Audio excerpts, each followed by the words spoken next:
ಅಣ್ಣಾಲೀಲೆ ವಿಶೇಷ ಕಾರ್ಯಕ್ರಮಕ್ಕೆ ಮತ್ತೊಮ್ಮೆ ತಮಗೆಲ್ಲ ಸ್ವಾಗತ. ಇಲ್ಲಿ ತನಕ ಸಾಕಷ್ಟು ಚರ್ಚೆಯಾಗಿದೆ. ಚಂಪಾ ಅವರು ಸಾಕಷ್ಟು ಮಾತಾಡಿದ್ರು, ಶ್ರೀ ಶಿವಾಚಾರ್ಯ ಸ್ವಾಮೀಜಿಗಳು ಮತ್ತು ಶಿವರುದ್ರ ಮಹಾಸ್ವಾಮೀಜಿಗಳು ಕೂಡ ಸಾಕಷ್ಟು ಮಾತಾಡಿದ್ರು. ಬನ್ನಿ ಮತ್ತೆ ಚರ್ಚೆ ಮುಂದುವರಿಸ್ತಾ ಇದ್ದೀನಿ ಚಂಪಾ ಅವ್ರ ಜೊತೆಗೆ. ಚಂಪಾ ಅವರೇ, ಸ್ವಾಮೀಜಿ ಒಂದು ಒಳ್ಳೆ ಮಾತನ್ನು ಹೇಳಿದ್ರು.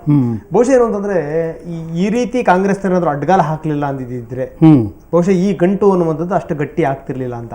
ಅಂದ್ರೆ ತಾವು ಆರಂಭದಲ್ಲಿ ಒಂದು ಮಾತು ಹೇಳಿದ್ರಿ, ಜನಗಳಿಗೆ ಇಡೀ ವ್ಯವಸ್ಥೆಯ ಬಗ್ಗೆ ಒಂದು ಲೆಕ್ಕದಲ್ಲಿ ರೇಜಿಗೆ ಬಂದ್ಬಿಟ್ಟಿದೆ, ಒಂದು ಲೆಕ್ಕದಲ್ಲಿ ಅಸಹ್ಯ ಹುಟ್ಟಿದೆ. ಹೀಗಾಗಿ ಏನಂತಂದ್ರೆ ಒಂದು ಬದಲಾವಣೆ ಆಗಬೇಕು ಅಂತ.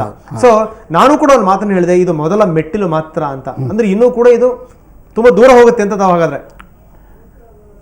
ಒಂದು ಭಾಳ ಸರಿಯಾದ ಮಾತು ಹೇಳಿದರು ಸ್ವಾಮಿಯವರು. ಬರೀ ಹಂಗಾಮ ಅಂದರೆ ಬರೀ ಗದ್ದಲ ದಾಂಧಲೆ ನಿರ್ಮಾಣ ಮಾಡೋದು ನನ್ನ ಉದ್ದೇಶ ಅಲ್ಲ. ಅದರ ರಚನಾತ್ಮಕವಾಗಿ ಭಾಳ ಕನಸುಗಳನ್ನು ಹೊಂದಿದಂಥ ಒಬ್ಬ ಸಾಮಾಜಿಕ ಕಾರ್ಯಕರ್ತ, ಗಾಂಧಿವಾದಿ ಅಣ್ಣಾ ಹಜಾರೆ. ಆದರೆ ಸದ್ಯದ ಹಂತದೊಳಗೆ ಅವರು ಒಂದು ಮುದ್ದೆಯನ್ನು ಎತ್ಕೊಂಡಾರ, ಕರಪ್ಷನ್, ಭ್ರಷ್ಟಾಚಾರ.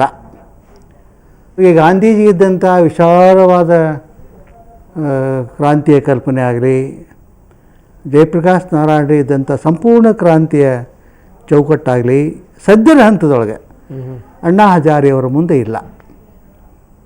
ಎಲ್ಲವನ್ನೂ ಭ್ರಷ್ಟಗೊಳಿಸ್ತಕ್ಕಂಥ ಈ ಭ್ರಷ್ಟಾಚಾರ ಮೊದಲು ತೊಲಗಬೇಕು, ಮತ್ತು ಅದು ಕಾನೂನಿನ ಮೂಲಕ ತೊಲಗಬೇಕು. ಅದು ಬಹಳ ಮುಖ್ಯ. ಅದು ಅಲ್ಲ, ಅವ್ರು ಮಾತು ಹೇಳಿರ್ತಾವೆ ಇಲ್ಲ ಗಾಂಧೀಜಿ ಹೋರಾಟದ ಬಗ್ಗಿದ್ದಂಥ ಸಂಪೂರ್ಣ ಪರಿಕಲ್ಪನೆ ಇಲ್ಲ ಅನ್ನುವಂಥದ್ದು. ಅಂದ್ರೆ ಒಂದನ್ನ ಮಾತ್ರ ಇಟ್ಕೊಂಡಿದ್ದಾರೆ ಭ್ರಷ್ಟಾಚಾರ ಅಂತ. ಆದ್ರೆ ಸ್ಥಿತಿ ನೋಡಿ ಹೇಗಿದೆ ಅಂತ. ಗಾಂಧೀಜಿ ಏನು ಮಾಡಿದ್ರು, JP ಏನು ಮಾಡಿದ್ರು, ಅದಾದ ನಂತರದ್ದು ಏನೇನಿದೆ ಅದೆಲ್ಲದನ್ನೂ ಕೂಡ ನುಂಗಿ ನೀರು ಕುಡಿಯುವಷ್ಟು ಶಕ್ತಿ ಭ್ರಷ್ಟಾಚಾರಕ್ಕಿದೆ ಅಂತ. ಬಹುಶಃ ಇದನ್ನು ಸರಿ ಮಾಡಿದ್ರೆ ಇನ್ನ ಹಲವಾರು ಹೋರಾಟಗಳು ಇನ್ನವೇನಾದ್ವಲ್ಲ ಅದಕ್ಕೆ ಒಂದಿಷ್ಟು ಉತ್ತೇಜನ ಕೊಟ್ಟಂಗೆ ಜೀವಂತಗೊಳಿಸ್ದ ಹಾಗೆ ಅಂತ.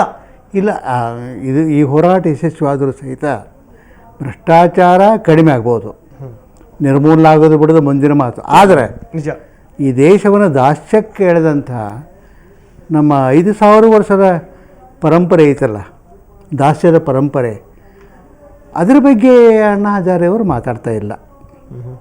ನಮ್ಮದೇ ರಾಜಕೀಯ ಗುಲಾಮಗಿರಿ ಬಂತು, ಅದಕ್ಕಿಂತ ಮುಂಚೆ ಈ ದೊಡ್ಡ ಗುಲಾಮಗಿರಿ ಬಂತಲ್ಲ, ಹೌದಾ, ವೈದಿಕ ಶಾಹಿಯ ಗುಲಾಮರಾಗಿ ಇವತ್ತಿಗೂ ಅದರ ವಿಕಾರ ಸ್ವರೂಪವನ್ನು ನಾವೇನು ಪಡಿತಾ ಇದ್ದೀವಿ.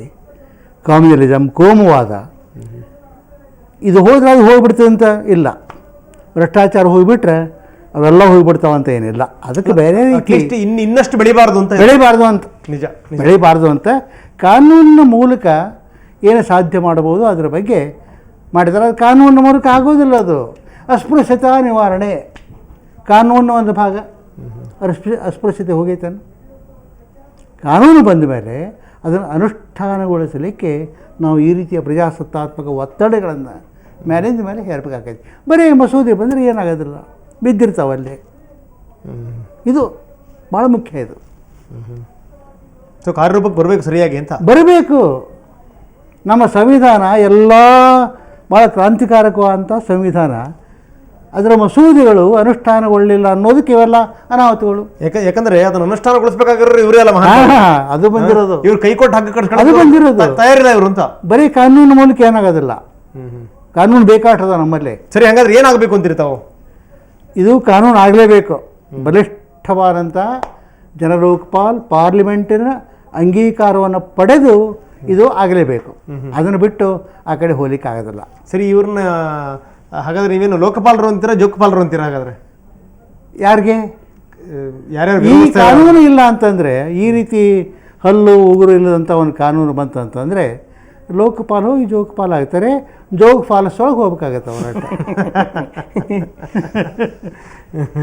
ಇಲ್ಲಿ ಇನ್ನೊಂದು ಮಾತನ್ನು ನಾವು ಗಮನಿಸಬೇಕು. ಈ ಕಾನೂನು ಅಂತ ಅನ್ನೋವಂಥದ್ದು ಇದೆಯಲ್ಲ, ಈಗ ನಮ್ಮ ಜನಪ್ರತಿನಿಧಿಗಳಿಗೆ ಬಂದಿರೋವಂಥ ಧರ್ಮ ಸಂಕಟದ ಬಗ್ಗೆ ನೀವು ಹೇಳಬೇಕು.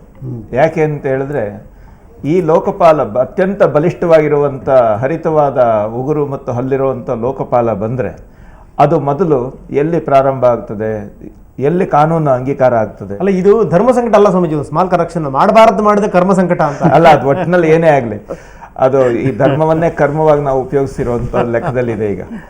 ಆದ್ರಿಂದ ಪರಿಣಾಮ ಏನಾಗ್ತದೆ ಅಂದ್ರೆ, ಆ ಕಾನೂನಿನ ದೃಷ್ಟಿ ಮೊದಲು ಬೀಳ್ತಕ್ಕಂಥದ್ದು ಮೇಲೇನೆ. ಇವರು ತಮ್ಮ ವಿರುದ್ಧದ ಆರೋಪ ಪಟ್ಟಿಗೆ ತಾವೇ ನ್ಯಾಯಾಧೀಶರಾಗಿ ಒಪ್ಪಿಗೆ ಕೊಡುವಂಥ ಸನ್ನಿವೇಶಗಳು ಎಲ್ಲಿ ಬರ್ತಾವೋ ಅನ್ನುವಂಥ ತಳಮಳ ಇದೆಯಲ್ಲ, ಇದು ನಮ್ಮ ರಾಜಕಾರಣಿಗಳು ಅಥವಾ ನಮ್ಮ ಜನಪ್ರತಿನಿಧಿಗಳಲ್ಲಿರುವಂಥ ಒಂದು ಸಂಕಟ ಇದು.